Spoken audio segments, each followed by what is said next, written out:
बिस्मिल्लाहिर्रहमानिर्रहीम। Today's topic of discussion is cellular adaptation. जब भी सेल के ऊपर स्ट्रेस आता है तो सेल में चेंजेस आ जाती है। इन चेंजेस को बोलते हैं सेलुलर अडेप्टेशन। अब अडेप्टेशन के अंदर क्या हो सकता है? या स्ट्रेस पड़ा और सेल का साइज बढ़ गया, दिस इज कॉल्ड हाइपरट्रॉफी।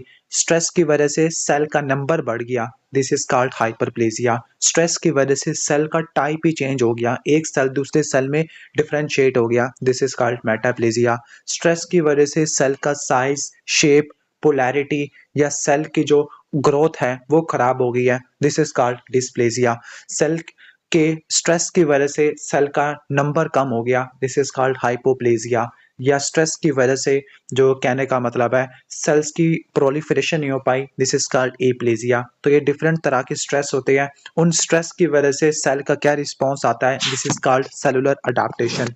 तो सेलुलर अडेप्टेशन पढ़ लेते हैं। सबसे पहले अडेप्टेशन पढ़ लेते हैं हम हाइपरप्लेजिया। हाइपरप्लेजिया के अंदर ये होगा कि जो जब भी सेल के ऊपर स्ट्रेस पड़ेगा, नॉर्मल सेल के ऊपर स्ट्रेस पड़ेगा और सेल का नंबर बढ़ जाएगा, दिस इज कॉल्ड हाइपरप्लेजिया। और ये स्टेम सेल्स की वजह से होता है। किन की वजह से होता है? स्टेम सेल्स की प्रोलिफरेशन की वजह से होता है। अब सेल का नंबर बढ़ना ये सिर्फ उन्हीं आपको टिश्यूज में देखने को मिल सकता है जो कि लेबाइल होते हैं या स्टेबल होते हैं, जिनमें स्टेम सेल्स होते हैं जो प्रोलिफरेट कर सकते हैं। सिर्फ ये उसी में ही देखने को मिलता होता है। क्लियर? तो ये बात आपने रट्टा मार लेनी है। और ये रिवर्सिबल होता है। लाइक अगर आयोडीन की डेफिशिएंसी होती है तो फिर क्या होता है? आयोडीन की डेफिशिएंसी की वजह से T3 T4 कम होता है, TSH की प्रोडक्शन बढ़ जाती है, जिसकी वजह से क्या होगा? TSH क्या करवाएगा? जो थायराइड फॉलिकल्स हैं उनका हाइपरप्लेजिया करवा देगा।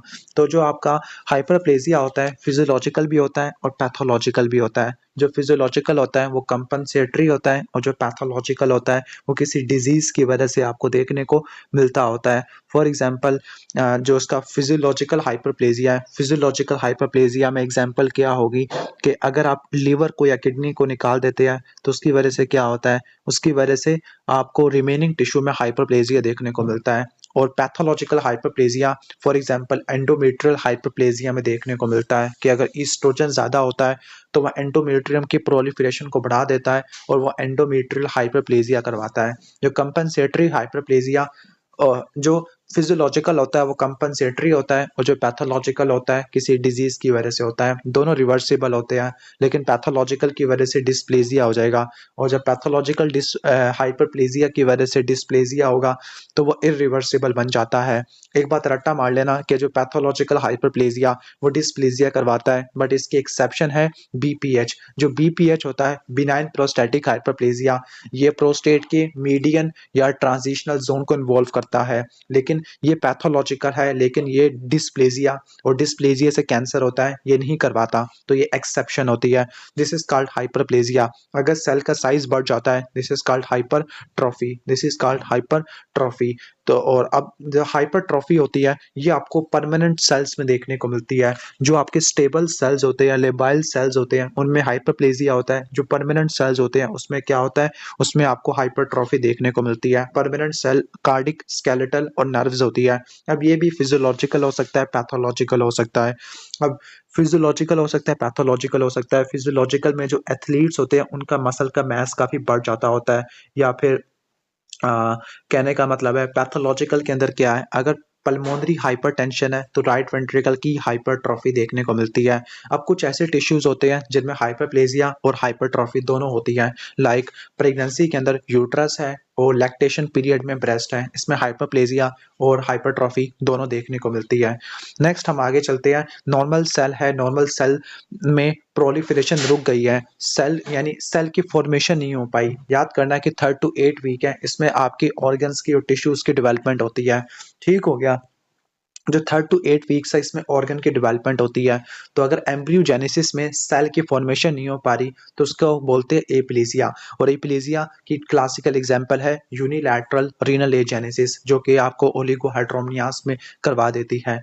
क्लियर? अगर सेल का साइज या सेल का नंबर कम हो जाए और उसकी वजह से ऑर्गन या टिश्यू का साइज कम हो जाए, सेल का नंबर और साइज कम हो गया और ऑर्गन या टिश्यू का साइज कम हो गया, तो उसको बोलते हैं हम एट्रॉफी। तो एट्रॉफी में क्या होगा? जब सेल के ऊपर स्ट्रेस कम हो जाएगा तो सेल का साइज भी क्या हो जाएगा, कम हो जाएगा। अब इसके क्या काज हो सकते हैं, एट्रोफी के काज हो सकते हैं, या तो हार्मोनल स्टिमुलेशन कम हो गई है, फॉर एग्जांपल कॉर्पस लुटियम में हार्मोनल स्टिमुलेशन कम हो जाती है, तो उसकी वजह से आपको देखने को मिल सकता है।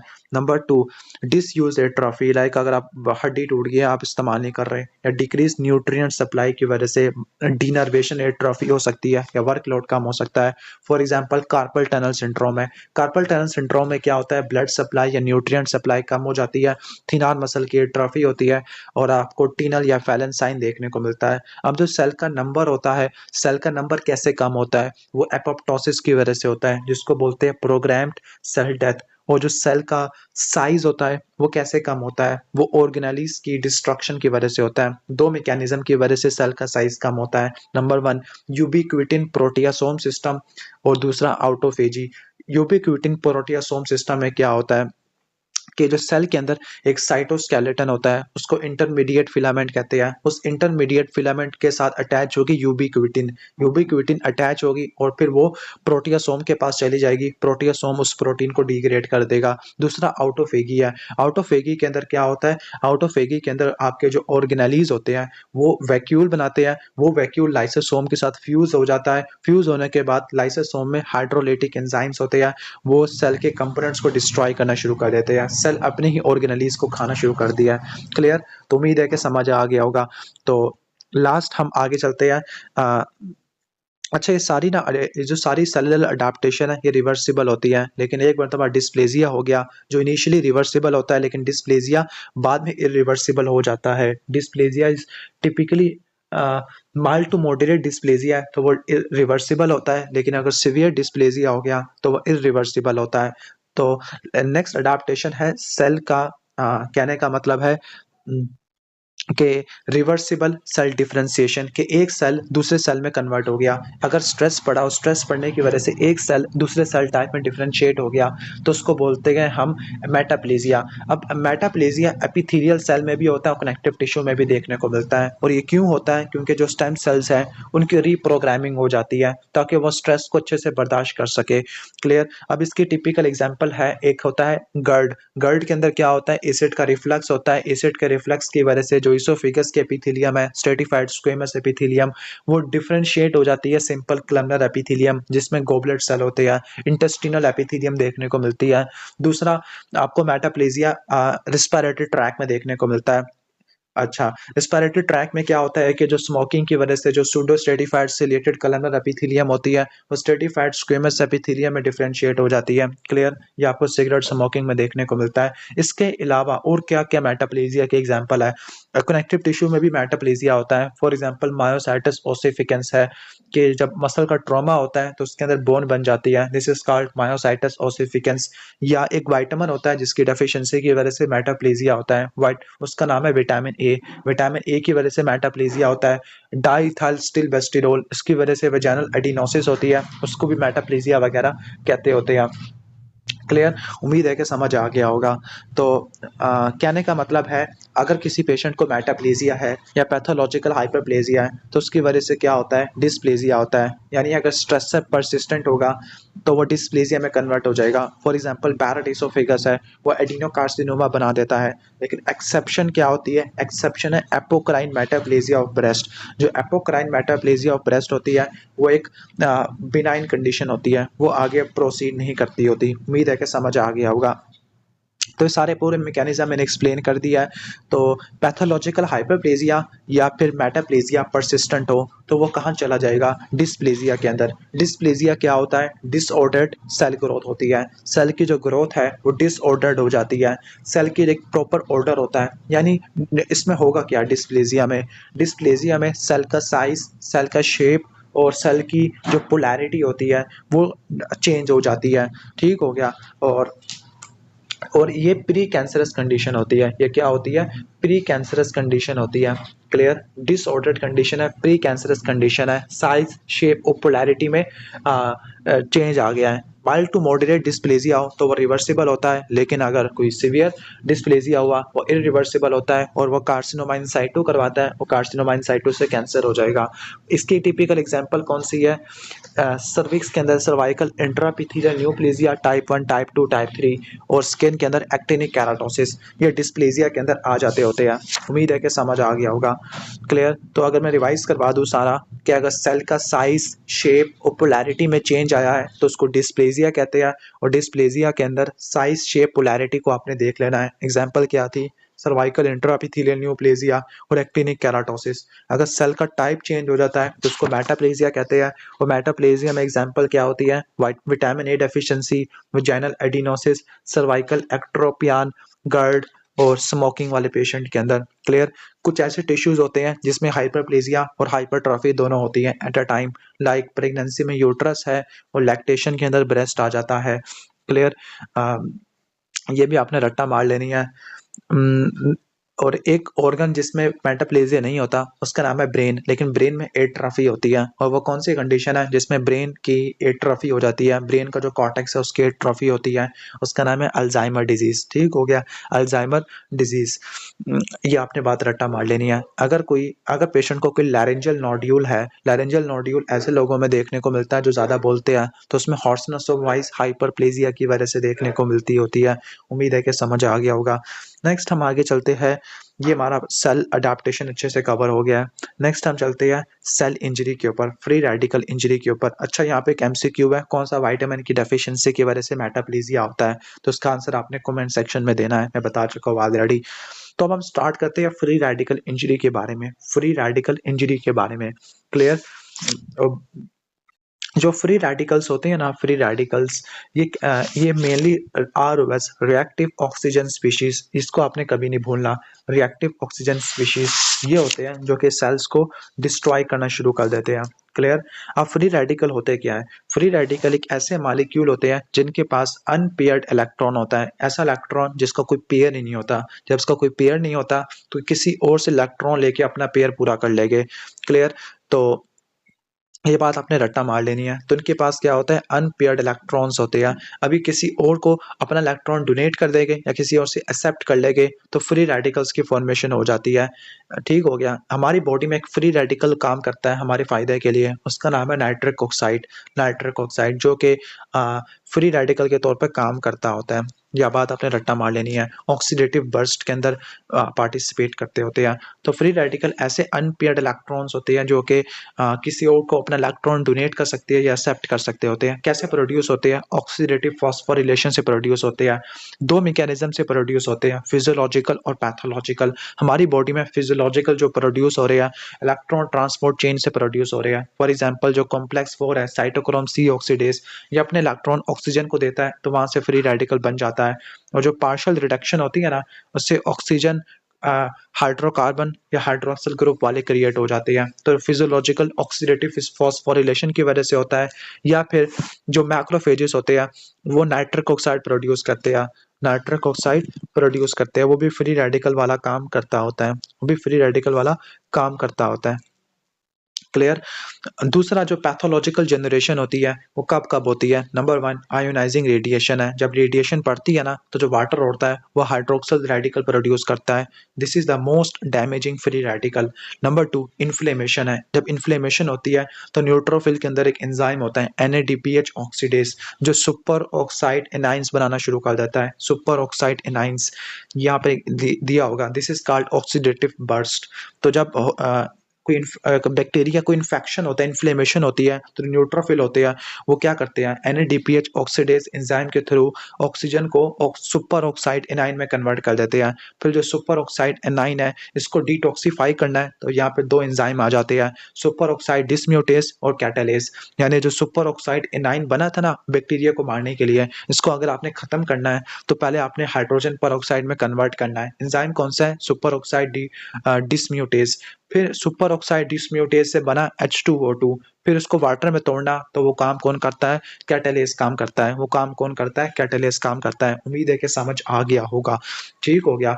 और मतलब है कि अगर आपने बैक्टीरिया को तोड़ना है तो जो सुपर ऑक्साइड एनाइन बना था वो H2O2 बनाएगा और वहाँ से माइलोपेरोक्सीडेज बनेगा जो कि बैक्टीरिया वगैरह को उड़ा देगा। लेकिन अगर आपने डिटॉक्सिफाई करना है, पेरोक्सिसोम्स के अंदर पास कैटालेस एंजाइम होता है जो H2O2 को वाटर में कन्वर्ट कर देगा। क्लियर? अगर आपने ज़्यादा आयरन ले लिया है या कॉपर ले लिया है, वो कैसे काम करेगा? वो हाइड्रोजन पेरोक्साइड को हाइड्रोक्सल फ्री रेडिकल में कन्वर्ट कर देगा जो कि मोस्ट डैमेजिंग फ्री रेडिकल होता है और ये आपके सेल्स को डैमेज कर देंगे। अब सेल के अंदर सेल मेम्ब्रेन होती है, उसकी लिपिड पर ऑक्सीडेशन कर देते हैं, ठीक हो गया। प्रोटीन्स को डिस्ट्रॉय कर देते हैं, डीएनए में म्यूटेशन क्रिएट कर देते हैं। उम्मीद है कि समझ आ गया होगा। तो जो फिजियोलॉजिकल कैसे जनरेट होते हैं, साइटोक्रोम सी ऑक्सीडेज ऑक्सीजन को इलेक्ट्रॉन देता है जिसकी वजह से क्या होगा, ऑक्सीजन वाला हाइड्रोजन पेरोक्साइड यानी सुपर ऑक्साइड एनाइन है, हाइड्रोजन पेरोक्साइड और हाइड्रोक्सिल रेडिकल बनते हैं।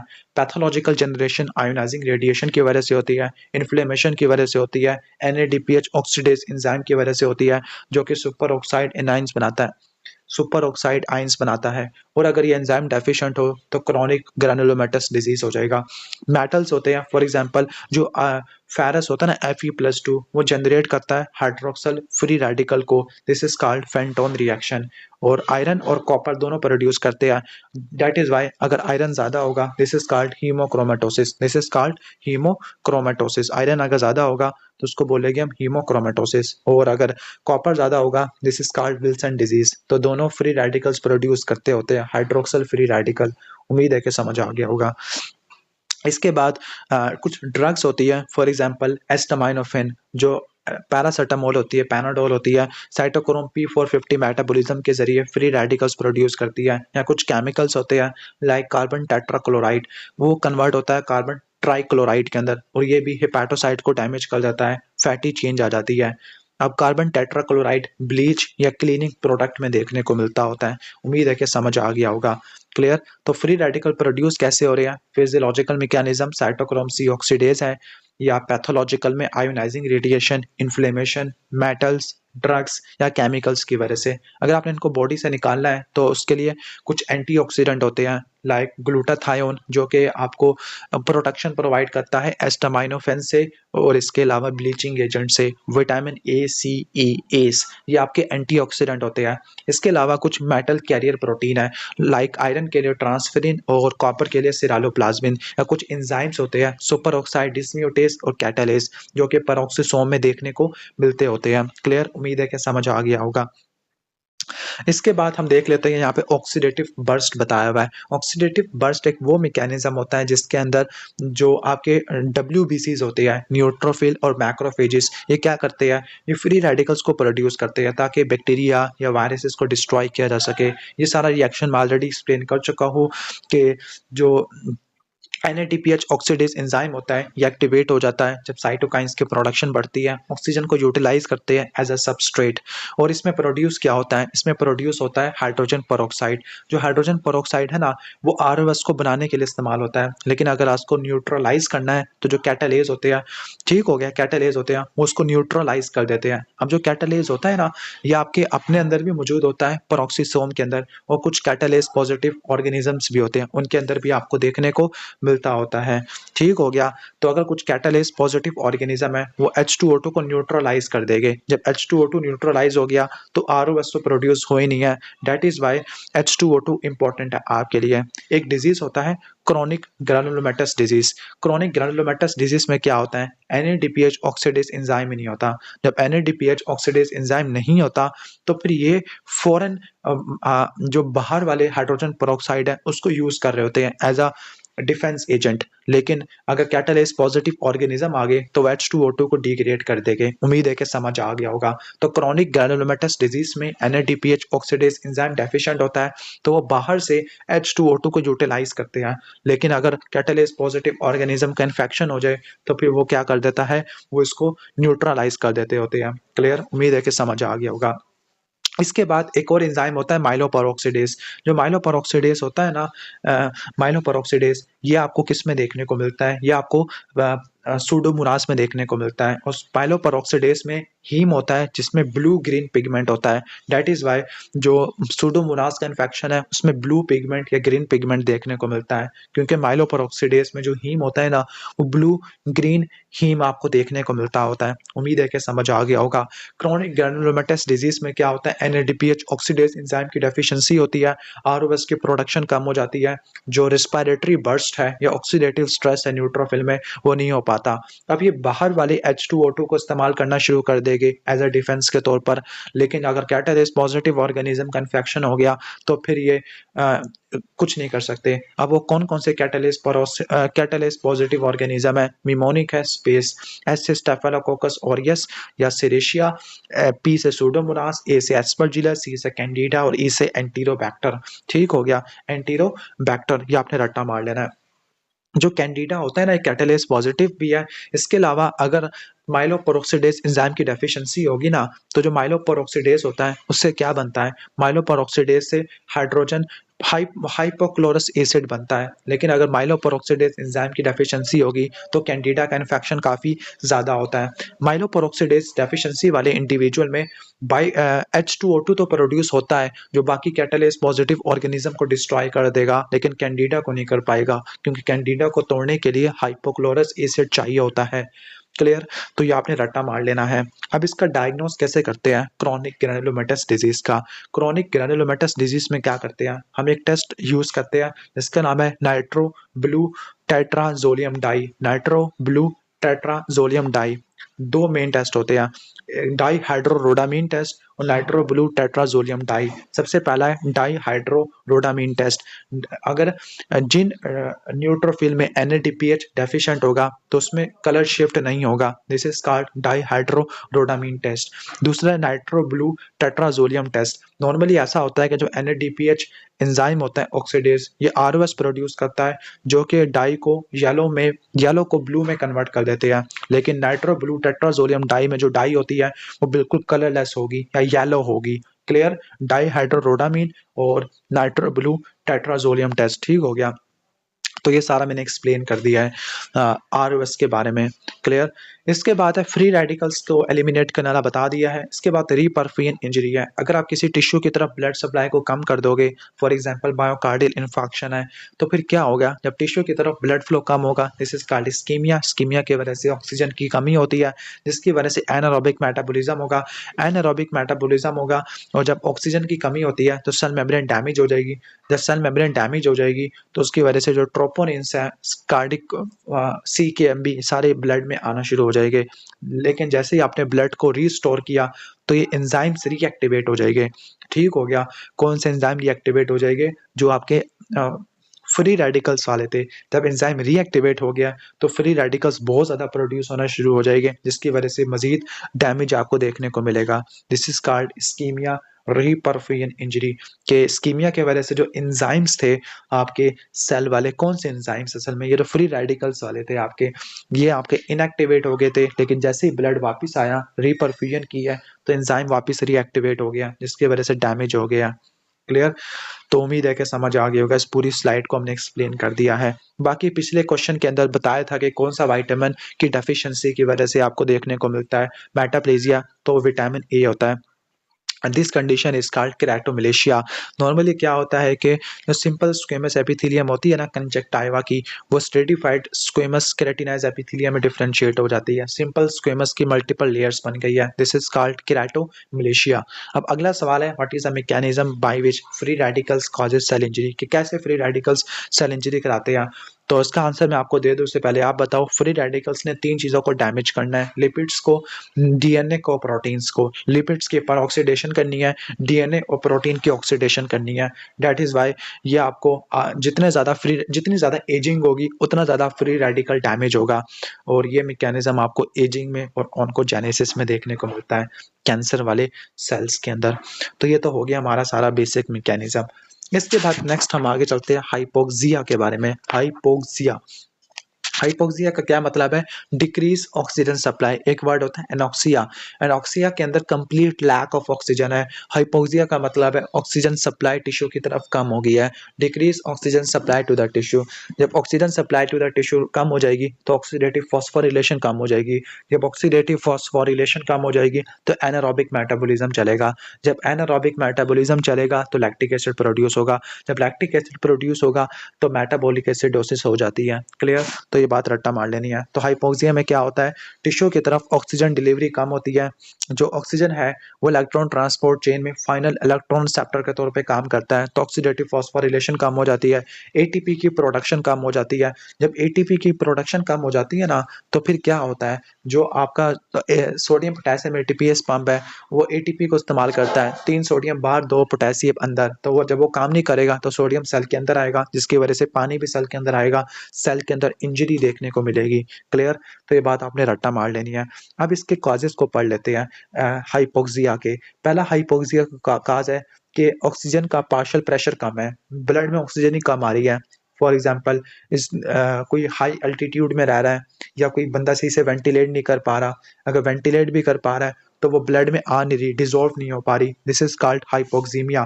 तो पहला काज क्या होता है हाइपोक्सिया का? हाइपोक्सीमिया। हाइपोक्सीमिया का मतलब है कि partial pressure of oxygen in blood कम है, ब्लड में ही ऑक्सीजन का प्रेशर कम है। अब वो कैसे कम हो सकती है? बाहर वाले जिस आप इन्वायरमेंट में रह रहे हो वहां पे ही ऑक्सीजन कम है, फॉर एग्जांपल हाई अल्टीट्यूड है। नंबर 2 हाइपोवेंटिलेशन है। हाइपोवेंटिलेशन के अंदर क्या होगा? हाइपोवेंटिलेशन के अंदर आप वेंटिलेट नहीं कर पा रहे, लाइक माइस्थेनिया ग्रेविस में या गुलियन बारी सिंड्रोम में। इसमें जब आप वेंटिलेट नहीं कर पा रहे तो कार्बन डाइऑक्साइड ज़्यादा होगी, ऑक्सीजन कम होगी।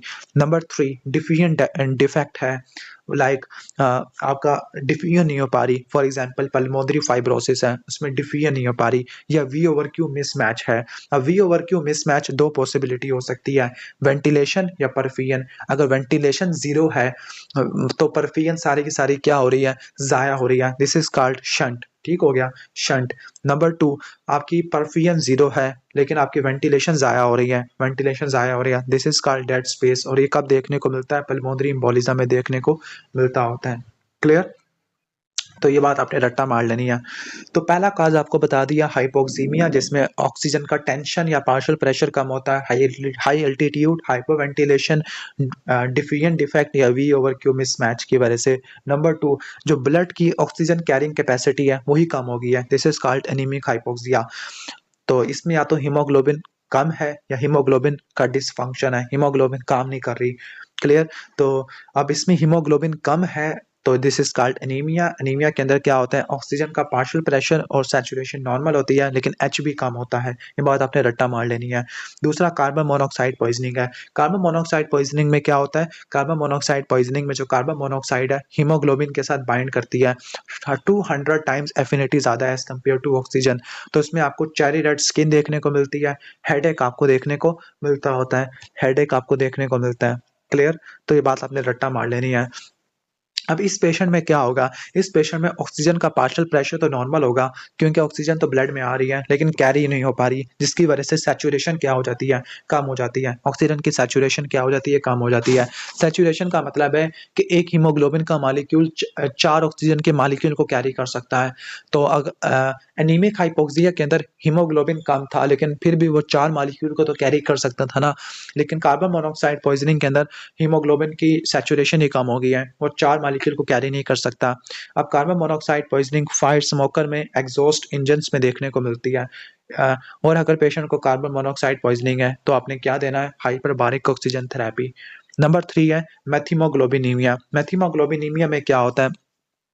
मेथिमोग्लोबिन में क्या होता है? नॉर्मली हीम के अंदर जो आयरन होता है ना वो Fe+2 फॉर्म में होता है, लेकिन आयरन अगर ऑक्सीडाइज हो जाए Fe+3 में कन्वर्ट हो जाए तो वो ऑक्सीजन को कभी कैरी नहीं कर सकता।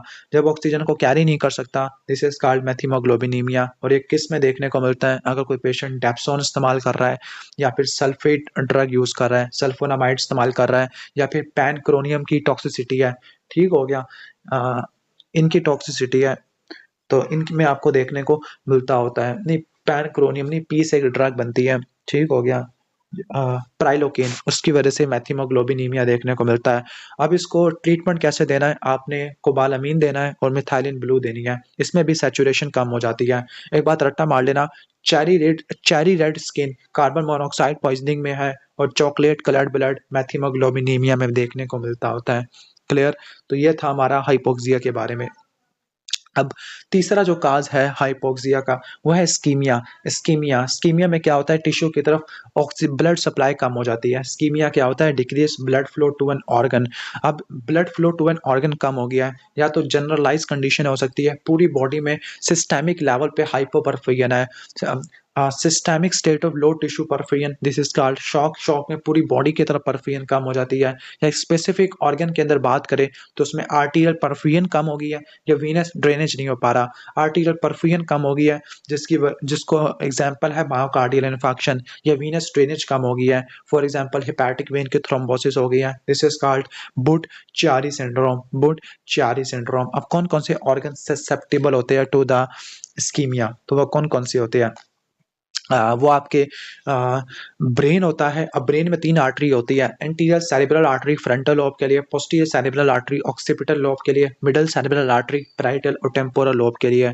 और खास तौर पर ब्रेन के अंदर परकिंजी सेल्स होते हैं और पिरामिडल सेल्स होते हैं। परकिंजी सेल सेरिबेलम में होते हैं, पिरामिडल सेल आपके सेरिब्रल कॉर्टेक्स में होते हैं। हार्ट में subendocardium, this is the susceptible area.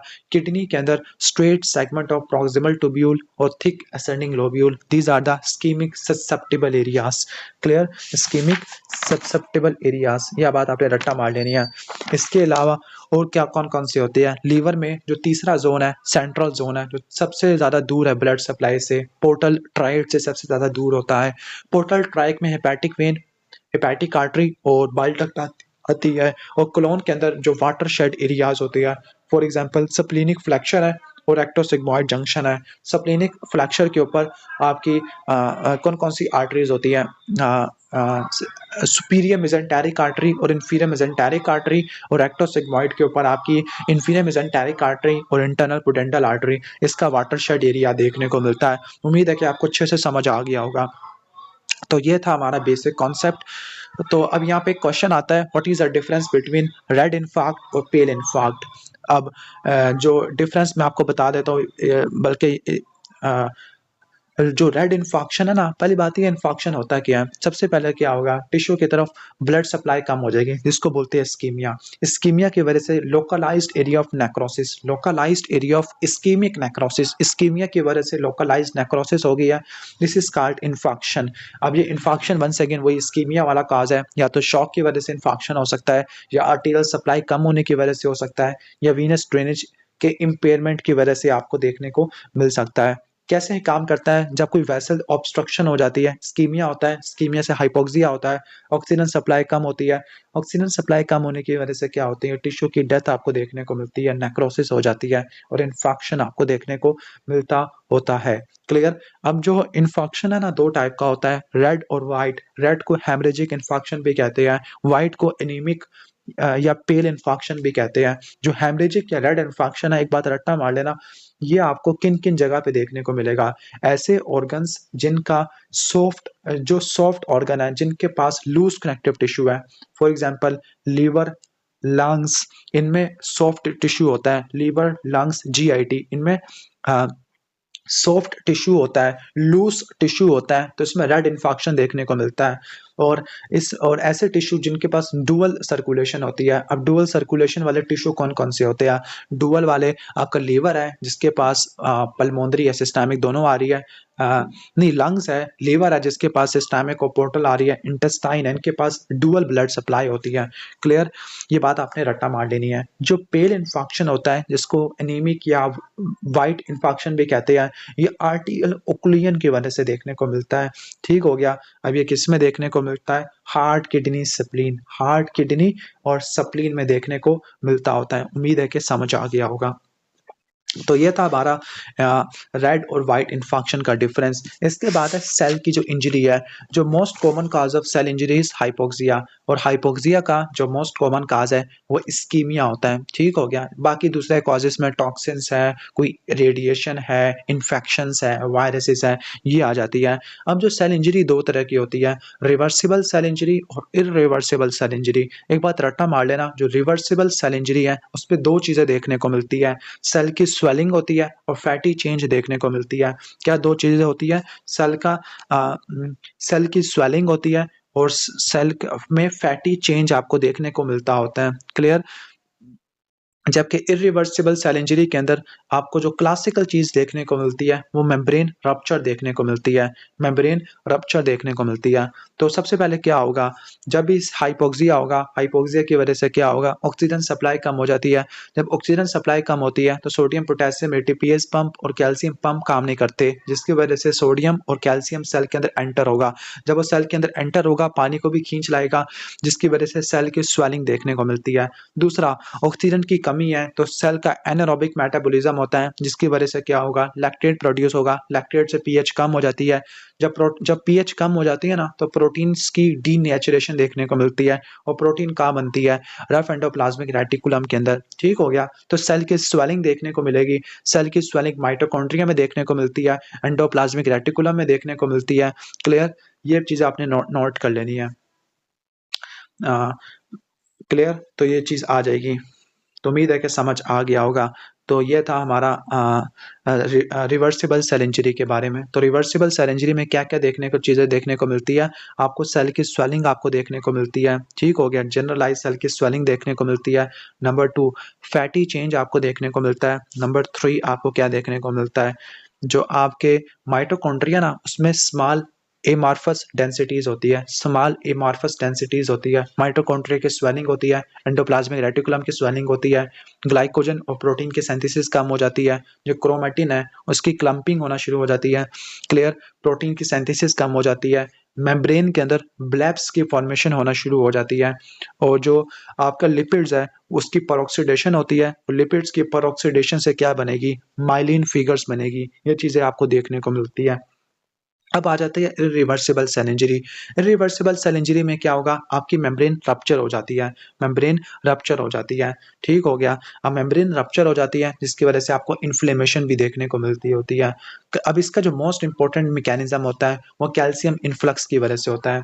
Calcium influx की वजह से आपको देखने को मिलता होता है चीज़। क्लियर?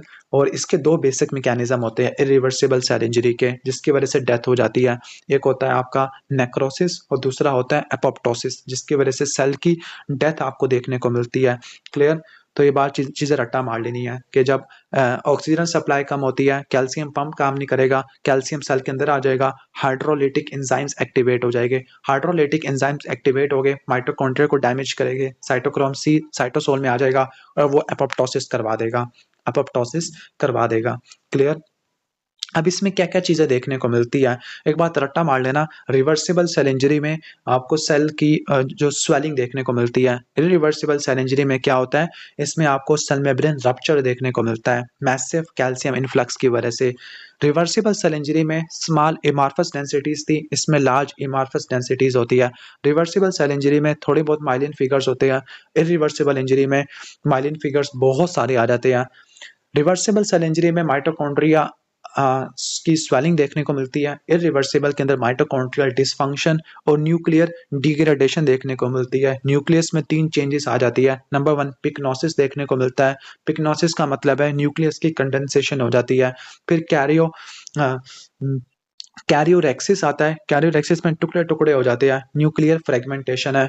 फिर कैरियोलाइसिस है जिसमें न्यूक्लियर डिसोल्यूशन देखने को मिलता है, न्यूक्लियस से डिसॉल्व हो गया। क्लियर? तो जो मोस्ट इंपॉर्टेंट रिलायबल साइन है वो है मेम्ब्रेन रप्चर। अगर ये ऑप्शन में नहीं है तो लाइसोसोमल रप्चर रखना है, और वो भी नहीं है तो कैल्शियम इन्फ्लक्स है। उम्मीद है कि समझ आ गया होगा ये सारे मैकेनिज्म्स। तो increase in intracellular calcium, this is the key mediator.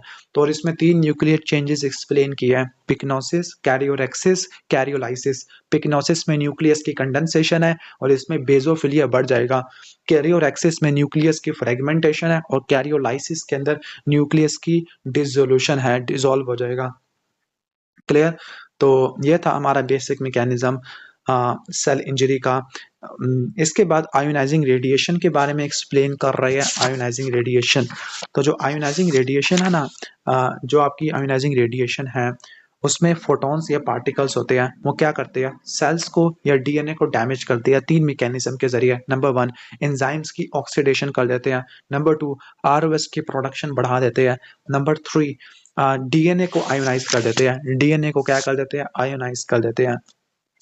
तो ये रेडिएशंस की वजह से आपको देखने को मिलता होता है मैकेनिज्म्स।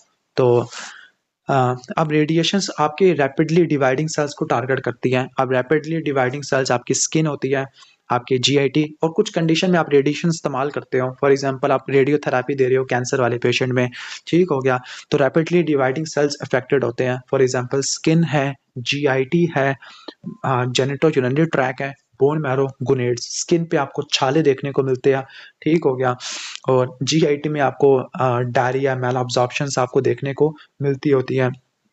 जेनिटो यूरिनरी ट्रैक के अंदर आपको फॉर एग्जांपल अल्सरेशन है, ऑब्स्ट्रक्शन देखने को मिलती है।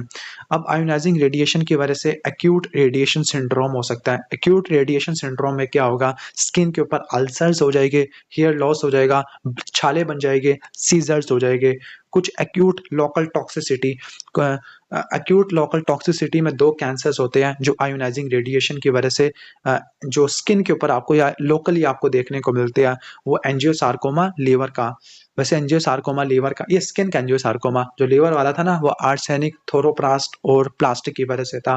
और ऑस्टियोसार्कोमा ये आयोनाइजिंग रेडिएशन की वजह से होता है। और रेडिएशन की वजह से कुछ मलिग्नेंसी भी होती है।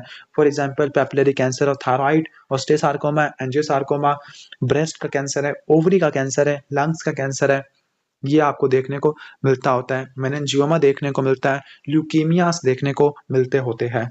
तो ये था रेडिएशन के इफेक्ट। क्लियर? तो उम्मीद है कि समझ आ गया होगा रेडिएशंस के इफेक्ट। तो हम आगे चलते हैं। नेक्स्ट हमारा जो लास्ट टॉपिक है वो है हमारा, नहीं लास्ट नहीं है, कैल्सिफिकेशन। तो जो कैल्सिफिकेशन होती है फिजियोलॉजिकल होती है, पैथोलॉजिकल होती है। फिजियोलॉजिकल कैल्सिफिकेशन होती है जब बोन्स की मिनरलाइजेशन हो रही होती है, जब बोन्स की फॉर्मेशन होती है ना, मिनरलाइजेशन होती है, तो वहाँ होती है फिजियोलॉजिकल कैल्सिफिकेशन। क्लियर? और अगर ये फिजियोलॉजिकल कैल्सिफिकेशन ना हो विटामिन डी डेफिशिएंसी की वजह से, दिस इज कॉल्ड रिकेट्स, या फिर हम इसको ऑस्टियो मलेशिया भी कहते हैं अडल्ट में।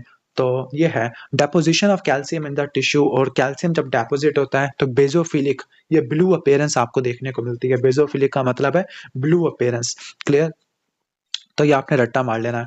अब फिजियोलॉजिकल कैल्सिफिकेशन होती है और पैथोलॉजिकल कैल्सिफिकेशन होती है। फिजियोलॉजिकल तो बोन के अंदर होती है, जो पैथोलॉजिकल होती है उसकी 2 टाइप्स होती है, डिस्ट्रॉफिक और मेटास्टैटिक।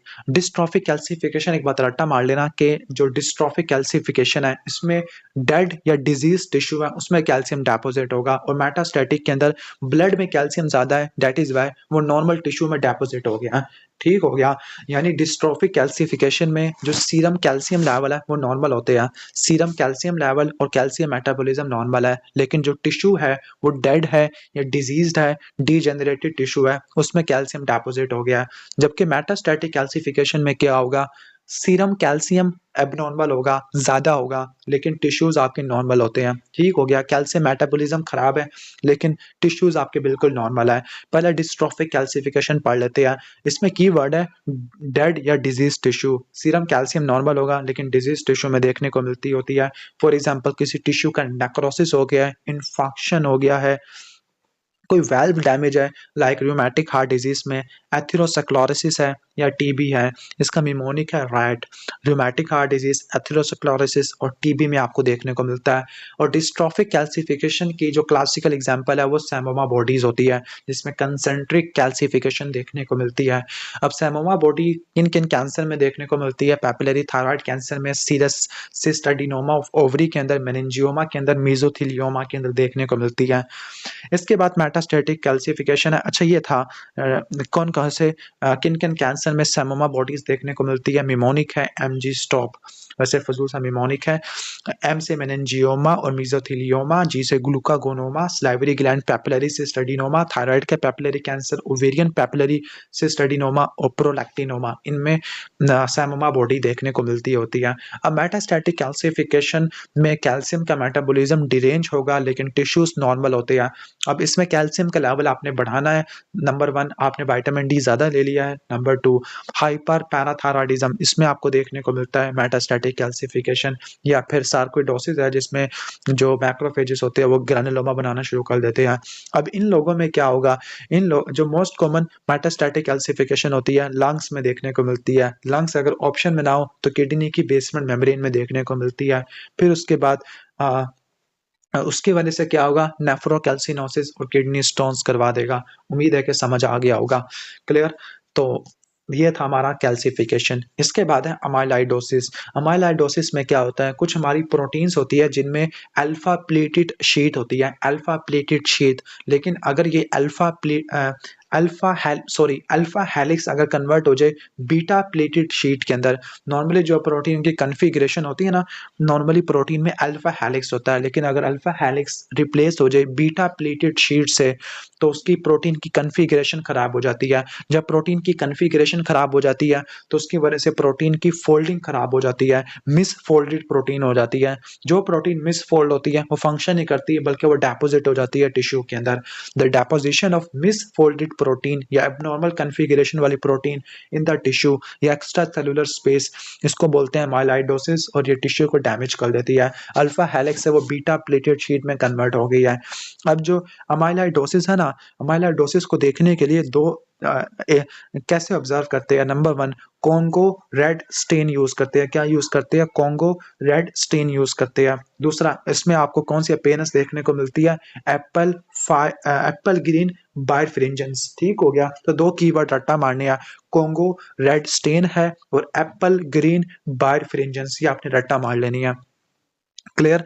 अब जो अमाइलाइडोसिस होता है ना, वैसे 2 तरह का होता है, सिस्टेमिक और लोकलाइज्ड। सिस्टेमिक में पूरी बॉडी में देखने को मिलता होता है, ठीक हो गया। और लोकलाइज्ड के अंदर किसी पार्टिकुलर एरिया में देखने को मिलता है, लाइक ब्रेन में अल्जाइमर कहते हैं, पेनक्रियास में टाइप 2 डायबिटीज कहते हैं, एट्रिया में हो जाता है, या थायराइड के मेडुलरी कैंसर में देखने को मिलता है। सिस्टेमिक में पूरी बॉडी की वजह से आपको देखने को मिलता होता है। सबसे पहले पढ़ लेते हैं लोकलाइज्ड। लोकलाइज्ड में जो अमाइलाइड प्रोटीन है, एबनॉर्मल मिसफोल्डेड प्रोटीन है, किसी पार्टिकुलर एरिया में आपको देखने को मिलती होती है, किसी पार्टिकुलर एरिया में आपको देखने को मिलती होती है। क्लियर? ठीक हो गया। फॉर एग्जाम्पल ब्रेन में होगी तो अल्जाइमर होगी, और जो प्रोटीन कौन सी होती है? अमाइलाइड। ठीक हो गया, अमाइलाइड, बीटा अमाइलाइड प्रोटीन। ठीक हो गया, अब ये अमाइलाइड बीटा प्रोटीन। ठीक हो गया। टाइप 2 डायबिटीज में आइलेट्स अमाइलाइड पॉलीपेप्टाइड होती है। मेडुलरी थायराइड कैंसर में जो मिसफोल्डेड प्रोटीन है वो कैल्सीटोनिन होती है। कौन सी प्रोटीन होती है? कैल्सीटोनिन होती है। एट्रियल अमाइलाइडोसिस में ENP होती है। एज रिलेटेड अमाइलाइडोसिस में ट्रांसथायरेटिन होती है। ये प्लाज्मा प्रोटीन है, ट्रांसथायरेटिन, और ये नर्वस टिश्यू या कार्डिक टिश्यू में देखने को मिलती होती है। क्लियर? जो एबनॉर्मल अमाइलाइड प्रोटीन है ना, वो बीटा प्लेटेड शीट होती है, रट्टा मार लेना। तो अल्जाइमर में बीटा अमाइलाइड प्रोटीन है, टाइप 2 डायबिटीज में आइलेट्स है, मेडुलरी में कैल्सीटोनिन, एट्रिया में ENP आ जाएगा। क्लियर? तो ये बात रट्टा मार लेनी है। इसके बाद आ जाते हैं सिस्टेमिक। जो सिस्टेमिक में मल्टीपल ऑर्गन्स में अमाइलाइड की डेपोजिशन होती है। अब ये 2 तरह का हो सकता है, प्राइमरी या सेकेंडरी, जो या फिर डायलिसिस की वजह से भी हो सकता है, जिसमें बीटा 2 माइक्रोग्लोबुलिन देखने को मिलती है। अब जो प्राइमरी अमाइलाइडोसिस है ना, उसमें AL अमाइलाइड की डेपोजिशन होती है। मोनोक्लोनल एंटीबॉडी चेन होती है। एंटीबॉडी में ना नॉर्मली कैपा या लैम्डा चेन होती है। अगर एक चेन हो दूसरी चेन ना हो तो वो मिसफोल्डेड हो जाती है। क्लियर? तो जो प्राइमरी अमाइलाइडोसिस है इसमें AL अमाइलाइड प्रोटीन जिसको आप मोनोक्लोनल कैपा या लैम्डा चेन कहते हैं, इसकी डेपोजिशन देखने को मिलती है। Classical example is multiple myeloma. Clear? इसके बाद है सेकेंडरी अमाइलॉइडोसिस। सेकेंडरी अमाइलॉइडोसिस में ए प्रोटीन की डेपोजिशन देखने को मिलती है, अमाइलेट A प्रोटीन देखने को मिलती है। ठीक हो गया। ए प्रोटीन की डेपोजिशन देखने को मिलती है सेकेंडरी में, सीरम अमाइलाइड ए, और ये किन किन में देखने को मिलती है? क्लासिकल एग्जांपल है कार्डियोमायोपैथी, इसमें देखने को मिलती है। नंबर 2 नेफ्रोटिक सिंड्रोम है। नंबर 3 हेपेटोमीगैली है। इन 3 कंडीशंस में देखने को मिलती है। इसके अलावा रोमाटाइड आर्थराइटिस में भी देखने को मिलती होती है। क्लियर? तो ये सारा हमने कवर कर लिया। अब यहाँ पे क्वेश्चन पूछा गया है कि डायलिसिस एसोसिएटेड अमाइलोइडोसिस में बीटा 2 माइक्रोग्लोबुलिन की डेपोजिशन देखने को मिलती है। ये वंस अगेन एक और एमसीक्यू पॉइंट था।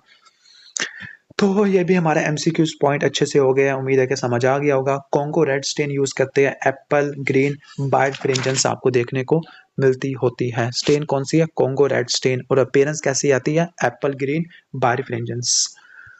इसके बाद हम I think this should be the last topic, जो कि सेल डेथ के बारे में है। सेल डेथ के बारे में है। जो सेल डेथ होती है वो इरिवर्सिबल सेल इंजरी के बाद देखने को मिलती है। दो तरीके वाली होती है, एपोप्टोसिस और नेक्रोसिस। जो एपोप्टोसिस और नेक्रोसिस, इसका डिफरेंस आपको आना चाहिए, एपोप्टोसिस का और नेक्रोसिस का। ठीक हो गया? पहली बात रट्टा मार लेना कि जो एपोप्टोसिस होती है ना, this is the programmed cell death. Cell ने पहले से प्रोग्राम किया होता है कि जब मेरे साथ ये होगा तो मैं खुद ही अपने आप को मार दूंगा, इससे पहले कि मैं दूसरे टिश्यू को डैमेज कर दूं।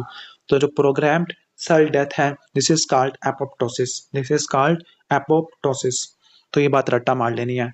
जो आपकी प्रोग्राम सेल डेथ नहीं होती, जो पैथोलॉजिकल होती है, उसको बोलते हैं आप नेक्रोसिस। उसको क्या बोलते हैं हम? नेक्रोसिस। ठीक हो गया? तो जो प्रोग्राम सेल डेथ है उसको एपोप्टोसिस कहते हैं। जो नेक्रोसिस है वो एक एक्सीडेंटल सेल डेथ होती है। एक्सीडेंटल सेल डेथ होती है। अब जो एपोप्टोसिस है उसके दो मैकेनिज्म होते हैं, इंट्रिंसिक और एक्सट्रिंसिक। जो इंट्रिंसिक मैकेनिज्म होता है उसको आप माइटोकॉन्ड्रियल पाथवे कहते हैं, क्योंकि ये सेल के अंदर से शुरू होता है जब साइटोक्रोम सी लीक कर जाता है। और जो आपका एक्सट्रिंसिक वाला होता है ना, वो बाहर से जो मेम्ब्रेन रिसेप्टर्स होते हैं उनसे एक्टिवेट होता है, जिसको आप डेथ रिसेप्टर पाथवे भी कहते हैं।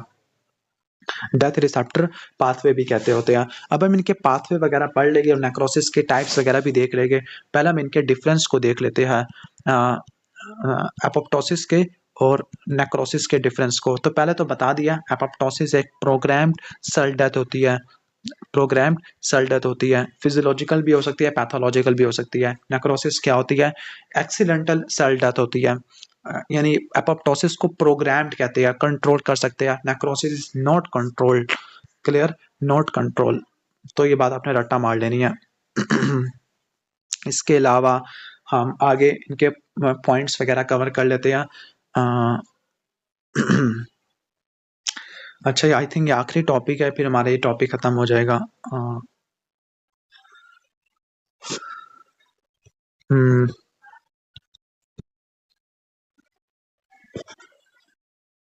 अच्छा, तो जो आपकी एपोप्टोसिस होती है ना, एपोप्टोसिस प्रोग्राम सेल डेथ होती है, रेगुलेटेड होती है, एनर्जी डिपेंडेंट प्रोसेस होती है, एटीपी खाती है। क्लियर? ताकि सेल की हीमोस्टेसिस को मेंटेन करे, होमियोस्टेसिस को मेंटेन करे। ये energy dependent program cell death है। जबकि नेक्रोसिस क्या है? अनकंट्रोलेबल एक्सीडेंटल सेल डेथ होती है। वो एटीपी इस्तेमाल करती है, नेक्रोसिस सेल इंजरी की वजह से होती है। क्लियर? जो एपोप्टोसिस फिजियोलॉजिकल और पैथोलॉजिकल दोनों वजह से हो सकती है। नेक्रोसिस हमेशा हमेशा पैथोलॉजिकल आपको देखने को मिलती है। एपोप्टोसिस में क्या मॉर्फोलॉजिकल चेंज होती है? एपोप्टोसिस में सेल श्रिंक करता है, जबकि नेक्रोसिस में सेल की स्वेलिंग होती है। एपोप्टोसिस में क्रोमेटिन कंडेंसेशन होती है और एपोप्टोटिक बॉडी बनती है, जबकि नेक्रोसिस में ऑर्गेनेलीज डिसइंटीग्रेट हो जाती है। एपोप्टोसिस में प्लाज्मा मेम्ब्रेन इंटैक्ट होती है, जबकि नेक्रोसिस में प्लाज्मा मेम्ब्रेन फट जाती है। एपोप्टोसिस में जो कैस्पेसिस एंजाइम है वो एक्टिवेट हो जाती है, डीएनए की फ्रेगमेंटेशन होती है। जबकि नेक्रोसिस में क्या होता है? सेल ऑर्गेनेलिस उड़ना शुरू कर जाते हैं। क्लियर? उम्मीद है कि समझ आ गया होगा। तो पहले हम स्टार्ट करते हैं। अच्छा, कोई बात रट्टा मार लेना, एपोप्टोसिस में कोई इन्फ्लेमेशन नहीं होती, नेक्रोसिस में इन्फ्लेमेशन आपको देखने को मिलती है। एपोप्टोसिस में सिंगल सेल्स की डेथ होती है, नेक्रोसिस में ग्रुप ऑफ सेल की डेथ होती है। एपोप्टोसिस में सेल मेम्ब्रेन इंटैक्ट होती है, नेक्रोसिस में सेल की स्वेलिंग होती है, मेम्ब्रेन रप्चर हो जाती है। एपोप्टोसिस में सेल की श्रिंकेज होती है, नेक्रोसिस में सेल की डिस्ट्रक्शन होती है, सेल फट जाता है। एपोप्टोसिस में एपोप्टोटिक बॉडी बनती है, जबकि नेक्रोसिस में क्या होता है? न्यूक्लियस डिसरप्ट हो जाता है, ऑर्गेनेलीज डैमेज हो जाती है। क्लियर? ये बात आपने रट्टा मार लेनी है। तो अब हम एक्सप्लेन करते हैं एपोप्टोसिस को। जो एपोप्टोसिस होता है ना, एटीपी डिपेंडेंट पाथवे होता है। इसमें सेल मेम्ब्रेन इंटैक्ट होती है, साइटोप्लाज्म डीपली इओसिनोफिलिक होता है, जबकि न्यूक्लियस बेसोफिलिक होता है। इसमें न्यूक्लियस की वही होगी, पिक्नोसिस होगी, न्यूक्लियस की कंडेंसेशन होती है। क्लियर? ठीक हो गया। और इसमें जो मोस्ट इंपॉर्टेंट इवेंट है इसमें जो एपोप्टोसिस है, एपोप्टोसिस में होता क्या है, दो पाथवे होते हैं, डेथ रिसेप्टर पाथवे या माइटोकॉन्ड्रियल पाथवे। दोनों पाथवे में एंजाइम एक्टिवेट होते हैं। उन एंजाइम का नाम है कैस्पेसिस। कैस्पेसिस, जो कैस्पेसिस होता है ना, वो एक्टिवेट होके एपोप्टोसिस करवाते हैं। अब कैस्पेसिस आगे दो टाइप के होते हैं, इनिशिएटर और एग्जीक्यूशनर। जो इनिशिएटर है, जो स्टार्ट करने वाले हैं, इनिशिएटर वो 8वां और 9वां, इनिशिएटर 8वां 9वां। जबकि एग्जीक्यूशन वाले वो कौन से होते हैं, 3 6 7, तीसरा सबसे इंपॉर्टेंट होता है। क्लियर? कुछ ऐसे फैक्टर्स होते हैं जो एपोप्टोसिस को बढ़ा देते हैं, उनको बोलते हैं प्रो अपोप्टोटिक फैक्टर। इसमें बैक P53 ये प्रो अपोप्टोटिक फैक्टर है। जबकि एंटी के अंदर BCL2 और BCLXL, P53 आपने पढ़ा होगा ट्यूमर सप्रेसर जीन, और BCL2 ये भी पढ़ा होगा, इसके म्यूटेशन की वजह से कैंसर होता है। इसका जवाब आपने कमेंट सेक्शन में देना है, मैं ही बता देता हूँ, फोलिकुलर लिम्फोमा हो जाता है। क्लियर? तो एपोप्टोसिस में कैस्पेसिस होते हैं, ये एक्टिवेट हो जाते हैं। कौन से कैस्पेसिस इंपॉर्टेंट होते हैं, इनिशिएटर में 8वां 9वां, और एग्जीक्यूशन के अंदर आपका तीसरा चौथा 7वां, ये आपके आ जाते हैं। तीसरा सबसे इंपॉर्टेंट है। प्रो अपोप्टोटिक के अंदर बैक P53, एंटी एपोप्टोटिक के अंदर BCL2 BCLXL। दो एक्सल से रट्टा मारना है, सिर्फ एक्सल से रट्टा मारना है, और BCL2 की ओवर एक्सप्रेशन की वजह से फोलिकुलर लिम्फोमा हो जाता है। क्लियर? अब इसके दो पाथवे होते हैं इसके। अच्छा, ये सारा मैंने एक्सप्लेन कर दिया। कैस्पेसिस क्या करेंगे, सेल को श्रिंक करेंगे, क्रोमेटिन की कंडेंसेशन कर देते हैं, दिस इज कॉल्ड पिक्नोसिस, और एपोप्टोटिक बॉडी बन जाती है जिसको मैक्रोफेजेस खा जाते हैं। सेल मेम्ब्रेन इंटैक्ट होते हैं, डीएनए की लैडरिंग होती है, 180 बाइट्स मिनट्स नहीं बीपी वाले फ्रेगमेंट्स बन जाते हैं जो कि इंडिकेटर का काम करते हैं। अब इसके दो पाथवे होते हैं, इंट्रिंसिक और एक्सट्रिंसिक। जो इंट्रिंसिक होता है ना, इसको आप बोलते हैं क्योंकि अंदर से शुरू हो रहा है, दिस इज कॉल्ड इंट्रिंसिक। इसको माइटोकॉन्ड्रियल पाथवे भी कहते हैं। ठीक हो गया। और जो एक्सट्रिंसिक वाला ना, इसको डेथ रिसेप्टर पाथवे भी कहते हैं। जो इंट्रिंसिक पाथवे, एक बात रट्टा मार लेना, जो इंट्रिंसिक पाथवे है, इंट्रिंसिक में IN से रट्टा मारना 9, IN से 9, इंट्रिंसिक में कैपेस 9, कैस्पेस 9 ये एक्टिवेट करता है। ठीक हो गया, इंट्रिंसिक वाला कैस्पेस 9 को एक्टिवेट करता है। क्लियर? तो ये आपने रट्टा मार लेनी है। और जो इंट्रिंसिक पाथवे कब स्टार्ट होगा, जब सेल की इंजरी होती है, हाइपोक्सिया की वजह से, डीएनए डैमेज होता है, रेडिएशन या ROS की वजह से, या हार्मोनल स्टिमुलेशन रुक जाती है, और ये पाथवे एम्ब्रियोजेनेसिस के अंदर भी आ जाता है, एम्ब्रियोजेनेसिस के अंदर भी आ जाता है। क्लियर? अभी मैं एक एग्जांपल बताता हूँ। तो जब सेल इंजर्ड होगा हाइपोक्सिया की वजह से, डीएनए डैमेज होगा, हार्मोनल स्टिमुलेशन कम हो गया है, या एम्ब्रियोजेनेसिस है, तो ये आपका इंट्रिंसिक पाथवे एक्टिवेट हो जाता है। अब इसमें प्रो अपोप्टोटिक मैंने एक्सप्लेन कर दिया है, back P53, anti apoptotic BCL2 BCLXL। Clear? यानी बैक्स और बैक ये बैड होते हैं सर्वाइवल के लिए, जबकि ब्रोकोली आपको ज्यादा अरसे तक लगा देती है। ठीक हो गया। बस इसमें एक बात रट्टा मार लेना कि जब सेल डैमेज होता है ना, तो जो बैक्स और बैक ये ज्यादा हो जाते हैं, BCL2 BCLXL ये कम हो जाते हैं। जब ये बैक्स और बैक ज्यादा होता है तो साइटोक्रोम C को रिलीज करवाता है साइटोसोल के अंदर। जो साइटोक्रोम C आता है ना, तो वो क्या करेगा, साइटोक्रोम C कैस्पेसिस को एक्टिवेट करेगा। खास तौर पर जो आपका इंट्रिंसिक वाला है, इसके लिए कैस्पेस 9 आता है। BCL2 की ओवर एक्सप्रेशन होती है, तो 14 18 वाला फोलिकुलर लिम्फोमा आपको देखने को मिलता होता है। क्लियर? तो ये बात रट्टा मार लेनी है। दूसरा pathway extrinsic pathway. Extrinsic pathway को डेथ रिसेप्टर पाथवे भी कहते हैं। इसमें जो कैस्पेस 8 आपको देखने को मिलता है, E से एक्सट्रिंसिक और E से 8, कैस्पेस 8, जबकि उसमें कैस्पेस 9 था इनिशिएटर के तौर पर। ठीक हो गया। अब इसमें आपके ना सेल मेम्ब्रेन के ऊपर क्या रिसेप्टर्स लगे होते हैं, खास तौर पर FAS और FAS लिगामेंट। FAS रिसेप्टर है और FAS लाइगेंड है। जब इन्फ्लेमेशन होती है ना, तो जो TNF अल्फा अपने रिसेप्टर पर जाके बाइंड करता है। जब बाइंड करता है तो वो क्या करता है, तो फैस L अपने लाइगेंड लग जाता है। ठीक हो गया। क्लियर? तो जो फैस और लाइगेंड ये एक इंपॉर्टेंट इंटरेक्शन होता है, और यह इंटरेक्शन आपके थाइमस के अंदर, मेडुला के अंदर नेगेटिव सिलेक्शन कराता होता है। नेगेटिव सिलेक्शन में ऐसे टी लिम्फोसाइट्स जो कि हमारी एंटीजन को फॉरेन एंटीजन के तौर पर देखते हैं, ये उनको उड़ा देता है नेगेटिव सिलेक्शन। तो नेगेटिव सिलेक्शन काफी इंपॉर्टेंट होती है थाइमस के अंदर। क्लियर, उम्मीद है कि समझ आ गया होगा। तो ये बात रट्टा मार लेनी है। तो ये इनिशिएट होता है फैस और फैस और एफएसएल लाइगेंड इंटरेक्शन की वजह से स्टार्ट होता है। दूसरा जो साइटोटॉक्सिक टी सेल्स होते हैं वो परफोरिन प्रोड्यूस करते हैं, परफोरिन सुराग करते हैं, सुराग से गैर-एंजाइम रिलीज होता है, वो भी कैस्पेस 8 को एक्टिवेट कर देता है। उम्मीद है कि समझ आ गया होगा। कौन सी what condition is caused by defective FAS और एफएसएल लाइगेंड इंटरेक्शन की वजह से? तो वो कौन सी कंडीशन है, आपको ऑलरेडी एक्सप्लेन कर चुका हूं कि वो कंडीशन का नाम है ऑटो इम्यून लिम्फोप्रोलिफरेटिव सिंड्रोम, जिसमें लिम्फेडिनोपैथी, हेपेटोमेगाली और ऑटोइम्यून साइटोपिनिया होता है। असल में ना ये ऑटोइम्यून कंडीशन है जिसके अंदर जो थाइमस के अंदर नेगेटिव सिलेक्शन नहीं हो पाती। उम्मीद है कि समझ आ गया होगा। तो ये था आपका एपोप्टोसिस का दो मैकेनिज्म, एक्सट्रिंसिक और इंट्रिंसिक। अब जो एपोप्टोसिस है फिजियोलॉजिकल भी होती है, पैथोलॉजिकल भी होती है। फिजियोलॉजिकल एम्ब्रियोजेनेसिस में होती है, एम्ब्रियोजेनेसिस में इंट्रिंसिक पाथवे होता है।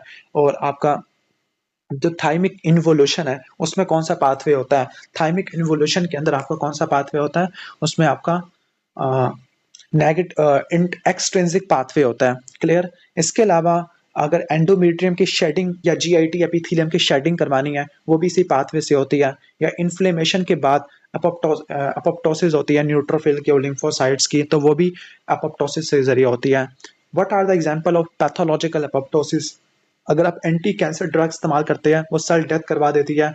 क्लियर, ठीक हो गया। हेपेटाइटिस बी सी का इन्फेक्शन होता है। एमआई अल्जाइमर डिजीज है उसमें एपोप्टोसिस होती है।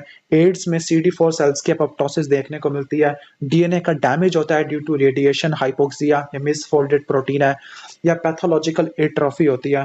फॉर एग्जाम्पल अगर आपने ऑर्किडेक्टमी कर दी है तो प्रोस्टेट की एट्रोफी हो जाती है। वही वाले ऊपर वाले मैकेनिज्म सारे हैं।